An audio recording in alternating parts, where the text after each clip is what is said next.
lungsod sa Mualboal. Aniya ang Gagasangan Festival Queen.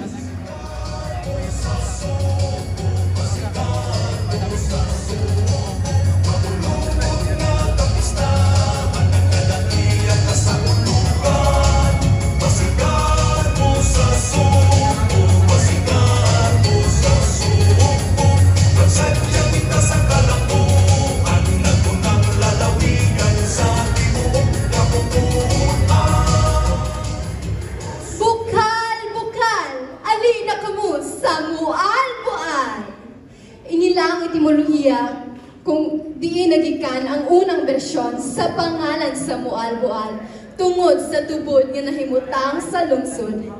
The power of the human voice that transcends from bukal-bukal to what you know, Mualboal. Carrying the chorals that dances all the way from Mualboal, ako si Maren Angelica Sarmiento Cabaron, napulog walo ang panuigon, ang ganti sa kinaiyahan, sa lungsod sa Mualboal, ang gasang sa Gagasangan Festival.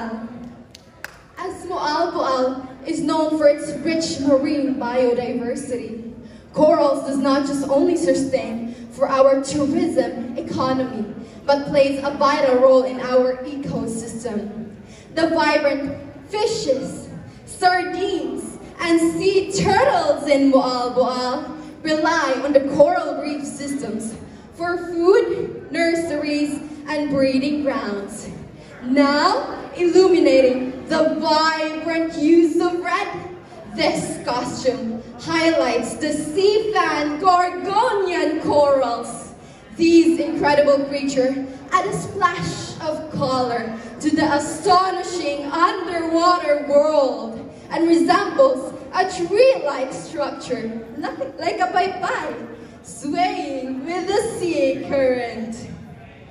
The town of Mualboal masters flexibility over time and in adapting changes and challenges, but also remains sturdy to its environment, its people, and its faith.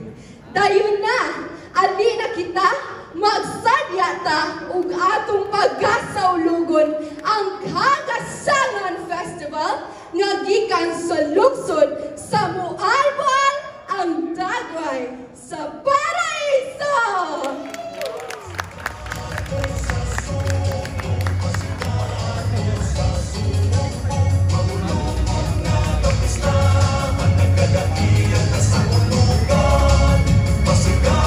Gikan sa lungsod sa Alegria, ani ang Festival Queen sa Ke Alegre Festival.